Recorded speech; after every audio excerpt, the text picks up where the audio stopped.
How's guys? Anton here from Adventure Africa, and welcome back to Recovery Point, our podcast where we talk everything 4x4 and overlanding.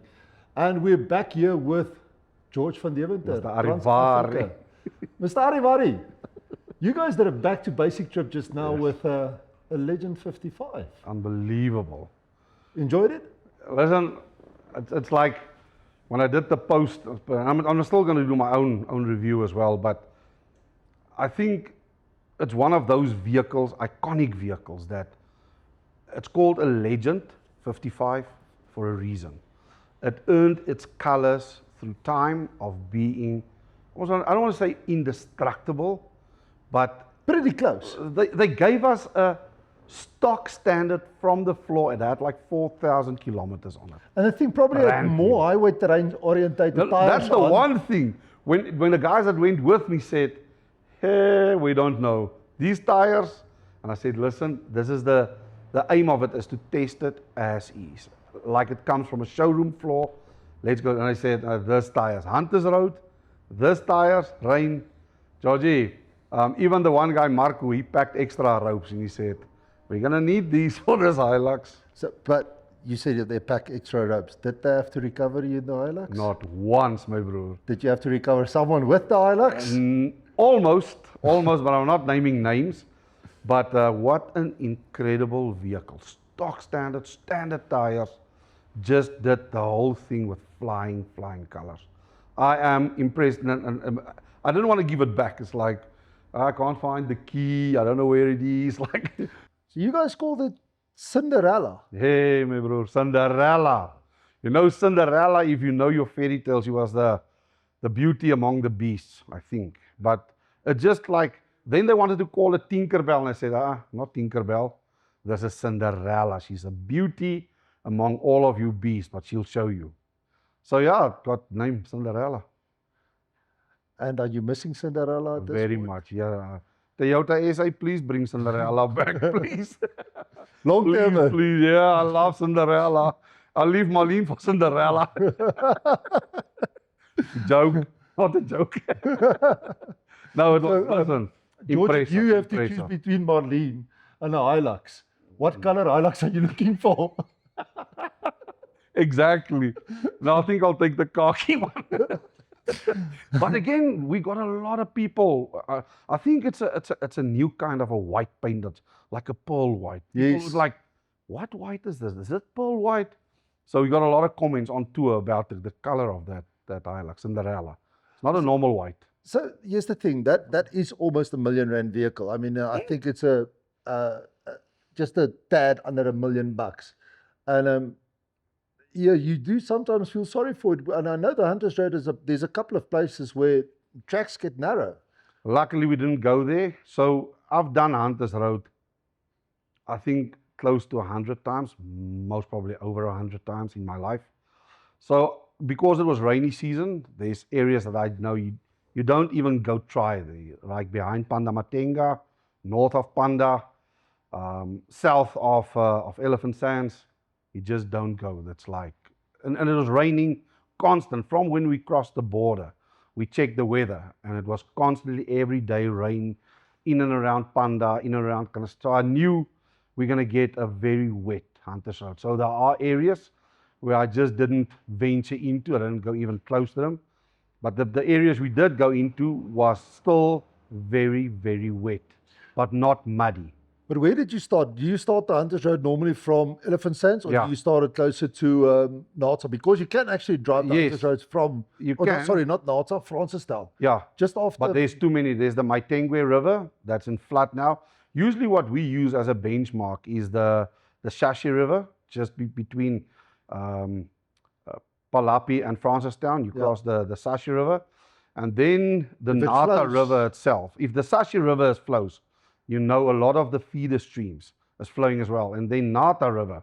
If Nata River is flowing, forget about that part of it, because a lot of tributaries coming out of Zim is feeding into the Nata River.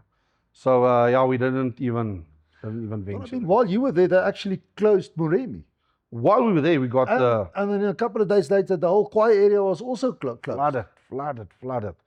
I've never seen so much water in March in Botswana, in the northern part. Never, ever, ever, ever. Even the guys in Panda that I spoke to said there, or Elephant Sands, the average is like 250. They were well above 400. Double what the average for a year is. So, Well, my cousin and Chad actually also, Chad's got a little side business where they do drilling and stuff. Yes, My yes, cousin run it for, he's on the road and Chad's at Elephant Sands. yeah.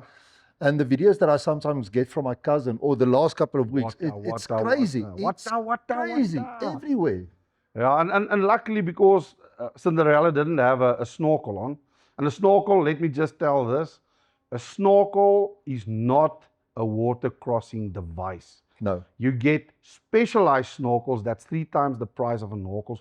That is a waterproof snorkel. So please guys, don't go do serious over the bonnet river crossings if your snorkel is not a water rated snorkel. Yeah, if it's You're not gonna water pay- rated, I mean, I You're know gonna pay that a price. the safari ones are proper. Yeah. But And even I know- those ones we seal with Sika. Yeah, you need to seal it properly. With Sika. And it needs to have, even then, it needs to have drainage points for, Yes. If there's water if there's ingress. water in it, it gets out before it gets into the engine. But a snorkel, as you said, it's not a water crossing device. No, no, that, no. That thing is there It's a for, it's help. the last Yeah. option you have.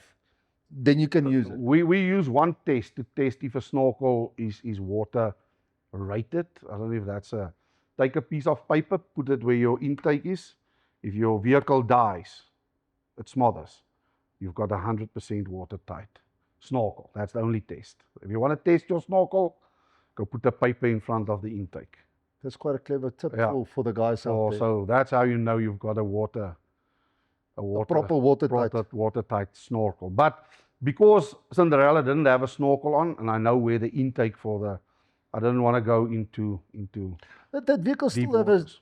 and it sounds a lot, 700 millimeters, but basically that's wheel well height. Yeah. We did one crossing, a smaller tributary of the Nata, where it was just above that point, and I I'm walked still- it first. I'm still waiting for I that walked video first. because you guys were on a live thing, and I was watching it like, we're gonna go through the river now. We're seeing it in And front of then- us, and then nothing. The Starling got, because you have to go through a lot of mupanis that makes like a canopy, and we just lost the signals, like couldn't. But there's videos, you'll see the videos. I'll even give it to you to cut it into this, That will be great. Thanks. cut it into this, and just show them the one water crossing. So, But I walked it first. No crocodiles, worry. You know, I'm tough, my bro. Crocodile bites me, he dies. So finally, you saw the wild dogs at Elephant Sands. So many years of hearing they were there, Chart sending me videos and pictures. Hey, I found this year the first time. And when we got there, Marco, he was the sweeper. He said, yes, I just saw the wild dogs. Like, God, man. And he shows me the pictures and the videos. And Chart saw them and he says, let's go look for them. Found them, first time, around Elephant Sands. I got a video from them a while back where they were following them, and in a period of 2 hours, Oh yeah, I they saw those, them the 3 or Impalas. 4 Yes. kills. Yeah, It's crazy. they're decimating there was like 70 Impalas. I think there's 20 or something left. They're just hammering those Impalas. But that's good for the wild dogs at least. No, definitely, for sure. But what a privilege to see them in their wildest of wild, natural. Those things, you know, those dogs, if you want to know the scope of how big the wilderness areas of Botswana is, not many people know this, but if you start from the Namibian border, you get Kalahari, as well as all of those wildlife management areas, KD1, KD2, KD12 outside of Mabua. And then from there, it jumps the road, it goes up to Central Kalahari Game Reserve, a corridor. Yep. From Central Kalahari, there's a corridor meeting up with Sibuyu Forest Reserve, meeting up with Wangi. And then by Rakops, it jumps again. It goes up the road into Magadi. It's still the same. And then it's Ngaipan. It's the same corridor. And then you still. get Savuti Forest Reserve. Same corridor. That Same, whole no area fences, from my bro. Ababe No fences. to the Hunters Road.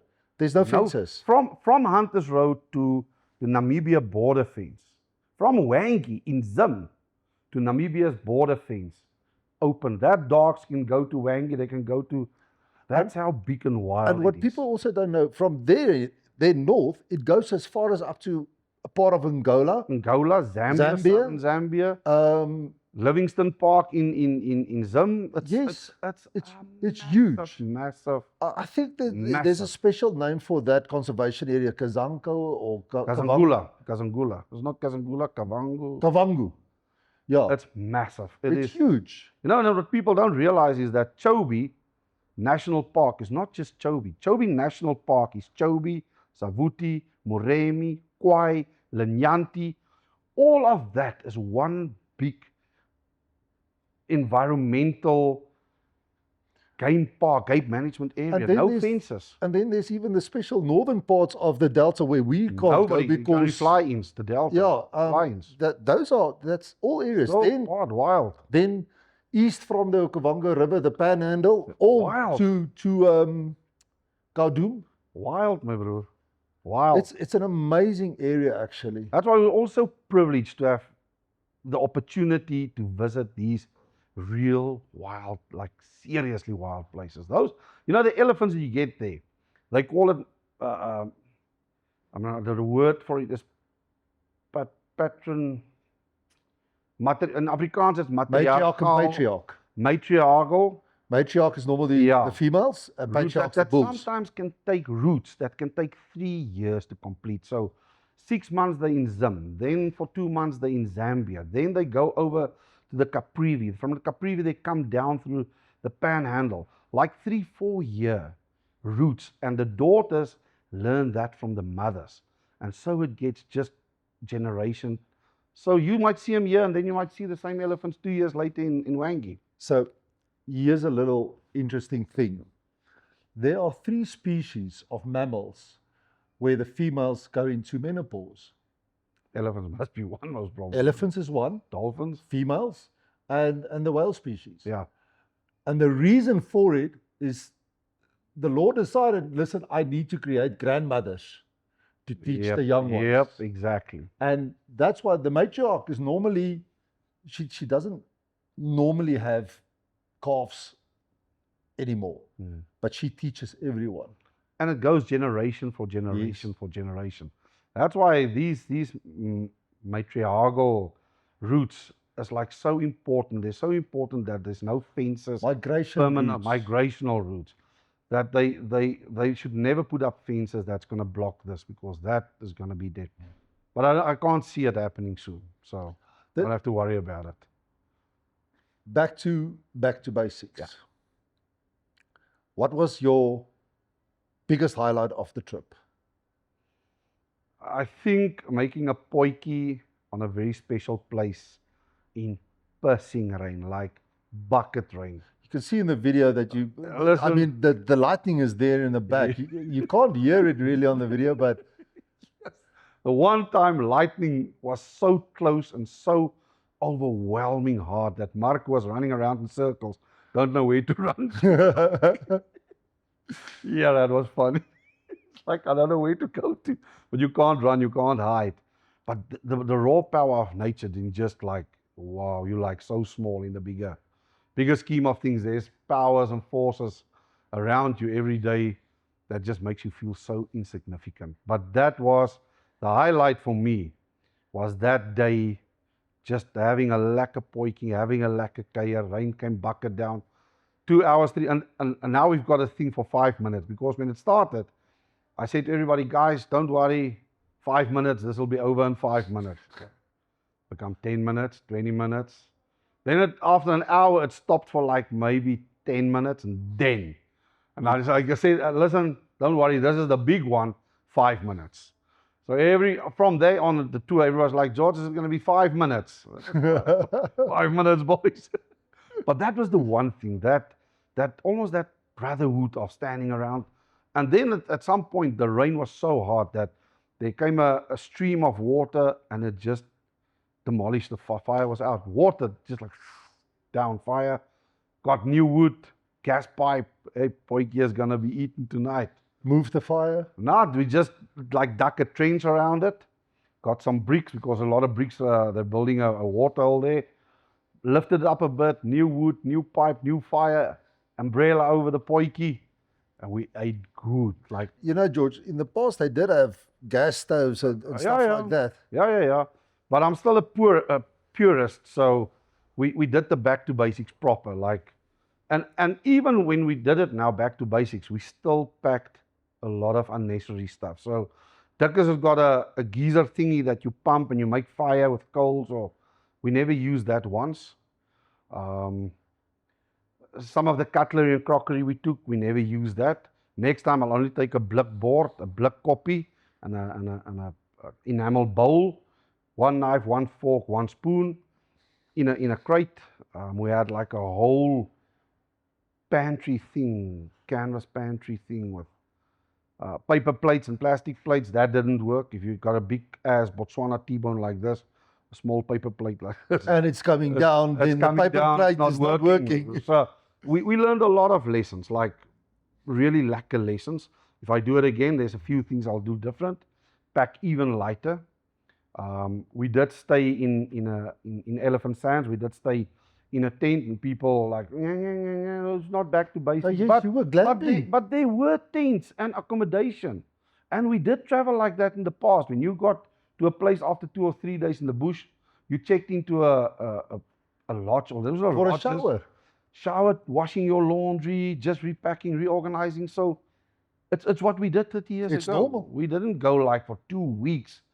And you had to get ice. We had to stock up on ice every now and then. But okay, but here's the one thing they did way back when. I mean, there's a lot of guys that tell me that just you got put in the 80s, we were sleeping next to the fire on mattresses. And I'm thinking, yeah, that was not so clever. I wouldn't do that today anymore. Doesn't care how much you pay me. I'm not going to chance it anyway because I think we got smarter. All the animals got tamer and they're not as scared anymore of so much of us. I would have loved to do it now again. I would still do it, but just the rain and mosquitoes. I don't know. I don't think there were so many mosquitoes 30 years ago. Nowadays, the mosquitoes are hectic crazy. So, from the point of view of mosquitoes, maybe in winter, and thinking back of it, most of the trips we did way back then were always in the winter, either going on a hunting trip, or when we did do overlanding, it was always in the winter. I can't ever remember of doing it in a rainy season or in the heat of summer, going on an overlanding trip. It's nowadays that we're not so clever anymore. We go take on things in the in the rainy season. But way back then, we didn't go play like we did in rainy seasons. Winter time was the time, because I remember way back then, you had to sleep right next to the fire, and whoever wakes up at night, just chuck on 2 or 3 pieces of wood on the fire. So that thing burned right through the night. And not a lot of mosquitoes, but because maybe winter time. So that's what I told you, September, Kalahari 2.0, back to basics 2.0. But I don't think I'm sleeping in that area next to the Where we're fire on the going to, mattress. where we're going to, neither will I be sleeping next I've to the seen bar. the lions in that area. Yeah. There's, Yeah, there's even- one or two too many. Even now, when we the last night we slept on a cut line just before Kasane. The next morning, tracks everywhere. They were there at night. So, would have been wise to sleep next to your bakkie? I don't think so. It must always weigh risk versus reward. What reward do you have sleeping next to your car versus the risk of being taken or being bitten by a hyena, or maybe on the back of the bakkie or Cinderella? Well, there are Tailgate guys that closed. sleeping on the roof rack, so I might consider that. But I've also heard of guys sleeping in their rooftop tent, and then And the leopard go for them. well, or the elephant starts rubbing his ass on the canopy, Yes, and yes, he's yes. sitting there in the tent, hanging on for dear life. That happens. But yeah, so Yeah, I agree with you. Like, don't be stupid. be clever. Don't be stupid. Don't go in line. Common sense, George. And I would ask this question if people would come with that argument. I would like, would you go to Mabua at Mapaya 1, sleep in the A-frame on just a stretcher? Nobody will do that. No. Nobody. In Afrikaans, we've got a saying, Mense wat vir kak soek, word selde teleurgestel. People looking for shit. Seldom gets Yeah, disappointed. seldom gets disappointed. They get what they're looking for. And you can become one of the Darwin special people. Yeah, and then, you know, you'll get so much flack, first of all, and then unfortunately for your stupidity, the animals is going to pay the price for that. So it's not worth it. And So don't everyone do it. after you, because then they Yeah. might have to close the Fences camp, and and close- there's got to yeah, be no, a no. fence. And So it's not worth it. no, Don't be don't clever. don't do it. So Maboa Subi, for example, there's a couple of things that always irritate me. Only people leave water out Yep. for the animals. yep. Listen, it's one thing if you leave out a little pirinki for the birds. For the birds, if you're a birder. That's fine. But as soon as that sun sets, you take everything that can be eaten Yeah. and you put it away. You have to, You don't because it leave gets this- destroyed anyway. So And you're just creating that expectation every time that the lion gets there's there. people, there's water. There's going to be something. Yep, yep, There's yep. going to be something. No, I have to fully agree. I mean, you already get them. How many times? Every now and then you hear that the guy walked it into one of those showers, and the lions are sleeping there on the Yeah. cool cement. No. So don't take chances. It's as simple And as people that. should also stop maybe glamorizing close encounters. Yeah. Maybe. This is like a very tricky or very dodgy area to go into, but don't glamorize it. Don't. If it happens to you, don't show Great. it. If it happens to you, great. It's your experience. Don't go and look for it. Don't try Just for to the views. entice it. Just for the views. Not worth it. Because it's still a wild animal, my bro. Yeah, That thing can change its mind on a dime, like it's on. It's on. And have you ever seen how fast a lion or a leopard is? 20 meters. I promise you, people think they're quick. If you sit in a camp chair, 20 meters is far. If that lion decides to take you, even before you get up from your camp chair, it closed. gonna be 20 on you. meter. 20 meters is closed. And people forget a lion's claw Maybe is a huge thing. I mean, it's Like like, this. this. this. And then it's not the claws coming out. It's not the yet. blades. Yeah. Uh-uh. And I'm very allergic to lion bite, like extremely allergic I'm terminally allergic to lion bite, especially around the throat area. Like, Yeah, no, I try and avoid that no, for sure. completely. For sure. But getting back to basics, I think most probably the one thing that I showed to myself is like it can be done. It still can be done. Okay, so now I want to hit a small one, and you actually told me before this interview I'm not allowed to ask you this, but George, if you get a Hilux now, would you kit it out to the extent that you've got Ubuntu? I think, in all honesty, if I have to do a new build from scratch, say a Hilux, weight is the one thing that I will never ever do again. I'm even thinking of de-weighting Ubuntu. And the patrol build that we're having now is I've changed a lot of things now the last 2 days that I'm not going to do. Weight. I never ever want to have a heavy build ever again. Ever. Once you've traveled light, and there's a lot of people that can confirm this, once you've traveled light, like we did now, the one place when we got out of a cut line onto the tar road, there was a muddy section. Cinderella behaved flawless. To one point, not got stuck, but couldn't go further. Reversed, put on the diff locks, went out. If that thing was weighted with even 400 kgs, there's no way we would have gotten out there. So weight is your enemy. Weight is not your friend.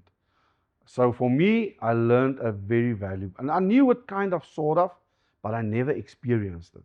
I've experienced now what weightlessness feels like, and then how easy it is. Your ride comfort is better. Your handling is 100 times better. Yep. Your reaction is better. It's just so lacquer to travel light. And so I think also what I wanted to ask you, if someone walks into your shop now and says, George, I want to start overlanding with you. What do I need? Fridge. I think fridge. that's the The funny thing, we spoke to Dion from 4x4 Fridge. Mega World at the Caravan Yeah. show, and his first thing was also to say, you need a fridge. listen. We the cooler boxes that we had one from Coolback, a very nice leather and canvas Coolback. That was our meat Coolback, and we had a Dometic hard cooler. The Dometic kept ice for 4 days. The meat till the 6th day we still had fresh meat in the other one. It's you can do it with cooler bags, but it's better and easier with a freezer. So the first thing that I would ever tell people, if you want to do this, everything else can follow. But the one thing is a fridge. And with power management, it can run off your starter battery. For example, at night, even me with the whole Ubuntu battery pack, believe it or not, when I go to sleep at night, I switch off all my fridges. Next morning, and we did that test, I must go look for that video, where versus the power you save right through the night versus, To get it down to temperature again. so it loses maybe 2 degrees, but within a half an hour the next morning of starting it, you're back up to your set temperatures. But leaving it on at night, it goes on and off the whole night. It drains about 20 to 25% of your battery life. So if you extend the times and you have limited solar, switch off your fridges at night. They lose so little coldness at night. It's unbelievable. And then Insignificant. tent-wise, you just need a dome tent. Listen, you can start with a dome tent. I promise you, the Army surplus store, 4,000 Johnny, will be fine. Then later on, as you have money, you sell that, you upscale a little bit, you get yourself an Echo rooftop, and then you sell that again when you have a little bit more. Upgrade yourself, but just get into the lifestyle of overlanding. It's so lekker. And then obviously, at some point when you start getting the canopy and you start getting this, have a look at getting a suspension upgrade.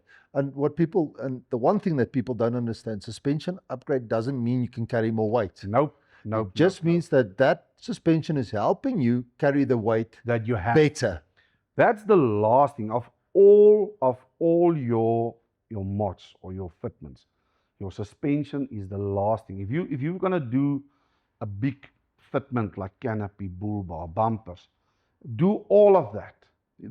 And if you need a little bit of help, do the airbags in the meantime to help you just carry a little bit of. But the suspension is the last thing you do. Do everything else first. Like Cinderella, stock standard suspension, stock standard, flawless. We didn't have a lot of weight on it, but me and Duckers most probably constitute a lot of weight. So Whoa! it still performed absolutely flawless. I mean, it's one of those things that you go start on the showroom floor and you can go overland. There you go. Perfect lacquer trip. So Not a you worry say of a day. later this year we're doing 2.0. 2.0 for sure, 2.0. We're going to be joining you. Yeah, Kalahari. We're bringing Gerrit with all his gear, He's got to have his work cut out. and hopefully by then our film bucky is finished. And I think we must, like you said, I think we spoke before or during, maybe get a Toyota, And a Isuzu. maybe get an Isuzu, Maybe get a Ford. maybe get a Ford. Get a few comparisons. I mean, the one thing, and I said to Marlene, for me, having the Legend 55 Cinderella was the fuel consumption. Good. Like, why can't Ubuntu give me 10.5, 11, 11.5? Because you still want a petrol. I mean, if you Yeah, take my that bro. 2.8, Listen. 76, that might change for you. It's like you drive for days and kilometers and you come to a point and you say, fill up, please. And then they come like 520 pula. I was like, is it full? Are They say, you yes, sure? it's full. So I put it on. No, it's like, oh yeah, it's Cinderella. I expect like 2,000 pula or 1,800 pula. They're like, no, it's 460 pula. It's like, we're coming from South Africa and we haven't filled up yet. Now we're in Panda and it's a lot of cut lines, a lot of 460 pulas. Like, because this can't be right. They say, welcome to the Legend 55 world. That is the one thing I loved the most was the fuel consumption. On average, above 10 each and every film. So here's the thing. You said now 10.5, correct? You know you're going to get haters. I know you guys are going to comment. But that's too much. The Ford gets 8 liters per 100 Ks. The Ford is more comfortable. But they don't call the Ford Legends, do they? No, I'm just joking. No, listen, that's what I'm saying. Let's go to the Kalahari. Let's take a Isuzu. Let's take a Ford. Let's take a whatever. We can have 5 vehicles. Come on, manufacturers, let's make it happen. Let's go test them in real conditions, sand driving, off-road driving, and compare. Maybe one day I'll drive the Hilux, you can drive the Ford. Next day we swap vehicles, and just do a honest comparison. So say, I like this the most of this vehicle, I disliked the most of this vehicle. The thing I disliked the most of the Legend 55, the one thing, that's not mine. On that little green paper, it still says Toyota South Africa, Georgie. That's the one thing I disliked the most. But an awesome car. And all of the gear that we took, awesome gear. And there's so many options nowadays. Yeah, there's too much. I think. Yeah, if you're new into this like overlanding lifestyle, listen, there's a legio of options when it comes to cooler bags, when it comes to tents, when it comes to camping chairs. Like, you can start real budget, and there's good budget product, like really good. You can start from 200 Rand for a tent, a checker, yeah, to yeah. 4,000 Rand for a chair. Yes. So there's something for you. Get into the lifestyle, go overland, get a few buddies together and say, listen, even with your 2x4, Anton, even with your 2x4, You can get to most places. there's so many places that you can get to with your 2x4. Get into the lifestyle, get into this overlanding, camping, wild living. And anyways, the only cost in life that makes you richer is traveling. There's no other cost in life that makes you richer. It's traveling. I said to Rian today when we had a meeting, I said, your life, people look at lives, and if you look at your life is a tapestry of thousands and millions of little memories. So the more memories you have in your tapestry, the more is your scope of view of life. So people that wake up, go to work, go home, sleep, and these people, many circumstances forces you to have, that's your life, but it doesn't have to be.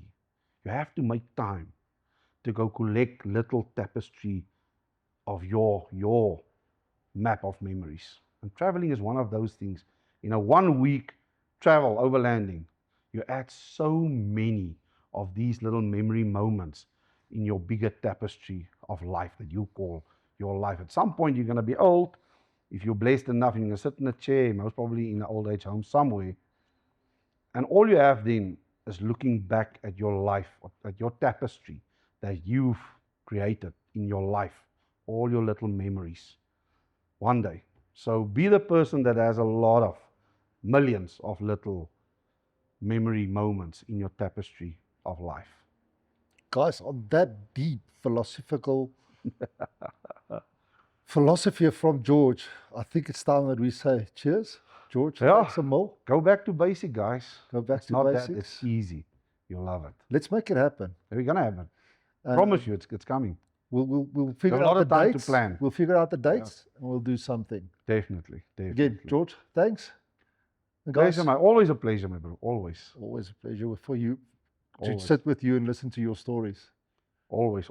Yeah. Life is about stories. Go make your own. Guys, thanks for watching Recovery Point. Like I said, if you want to see anything 4x4 and overlanding orientated, follow us, subscribe, and like, and share your comments. When Yeah. last were you back to basics? Yeah. And would Or- you do back to basics? And would you do back to basics? But cheers. Arrivederci. Arrivederci.